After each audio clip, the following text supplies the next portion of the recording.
कराया था।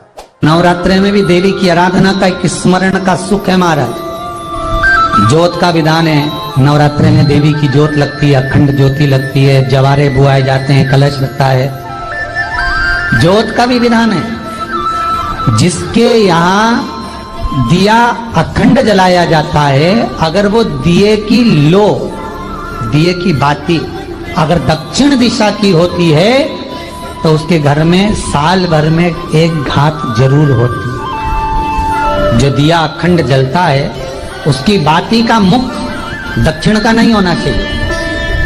अगर आपने देवी भागवत का स्मरण करा हो, देवी भागवत को अगर सुना हो, तो देवी भागवत में स्पष्ट किया गया कि पूर्व की ओर मुख करा हुआ दिया, अर्थात पूर्व की ओर ज्योत जो जलाई जाती है वो संपदा की वृद्धि करती है। पश्चिम की ओर मुख कर कर जो ज्योत लगाई जाती है महाराज, वो बेबहू को देती है।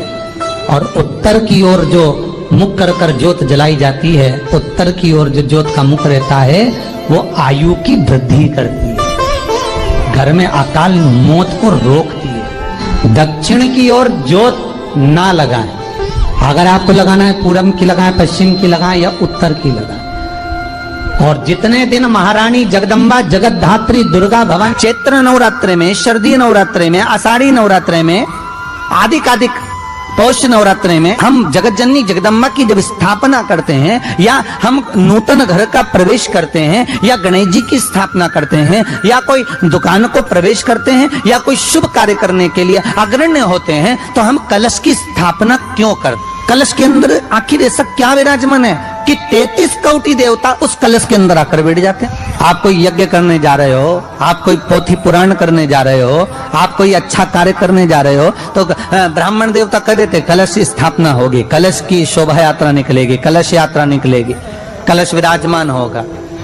उस कुंभ की उस घड़े की महत्वता कहां से प्रकट हो गई? शिव महापुराण की कथा कहती है महाराज, भगवान ओघड़दानी शंकर स्वयं आद्य शक्ति जगदम्बा से कहते हैं कि जगदम्बा तू क्या चाहती है बोल। तो जगत जननी जगदम्बा कहती है कि जहां मैं हूं वहां शंकर है, ये आपने कह दिया, पर जहां शंकर है वहां पार्वती का होना जरूरी है। उसके लिए सिद्ध करने के लिए एक स्थान ऐसा बनाया जाए जहां पर शंकर विराजमान है और शंकर के साथ पार्वती विराजमान है। तो शिव जी ने कहा, पार्वती उसके लिए मैं तुझे एक सुंदर कलश का निर्माण कर देता।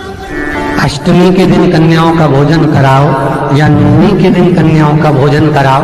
पर देवी भागवत तो कहती है, देवी भागवत तो वर्णन करती है कि पहले नवरात्रि से लेकर नवमी तिथि तक जितने दिन देवी के होते हैं, प्रत्येक दिन में आप किसी भी दिन कन्याओं का भोजन करा सकते हो, पहली रात्रि से लेकर, पहला दिन से लेकर। पर 9वें दिन तो सवेरे पूजन करके, यज्ञ करके, अनुष्ठान करके देवी को विसर्जन कर दिया। फिर नवरात्रि पूर्ण कैसे हुई? नवरात्रि की पूर्णता होती है अमावस्या की रात से गिनी जाती है। कौन से दिन से गिनते हैं? अमावस्या की रात्रि, फिर एकम की रात्रि, फिर दूज की रात्रि, ऐसे गिनते गिनते अष्टमी की रात्रि तक और नवमी के दिन सुबह तक या दोपहर तक या शाम तक, जब तक आप यज्ञ ना करें तब तक ये 9 रात्रियां पूर्ण गिनी जाती है महाराज देवी भागवत के हिसाब से पूर्णता। अब हमने कन्या भोजन का जो क्रम बनाया, अष्टमी के दिन करा देंगे, नवमी के दिन करा देंगे, इस तिथि को करा देंगे, पर भाव देखिए, शास्त्र कहता है भूखे को भोजन जब कराइए जब उसको भूख लगी हो, और ऐसों को कराइए जिसको जरूरत पड़ रही है।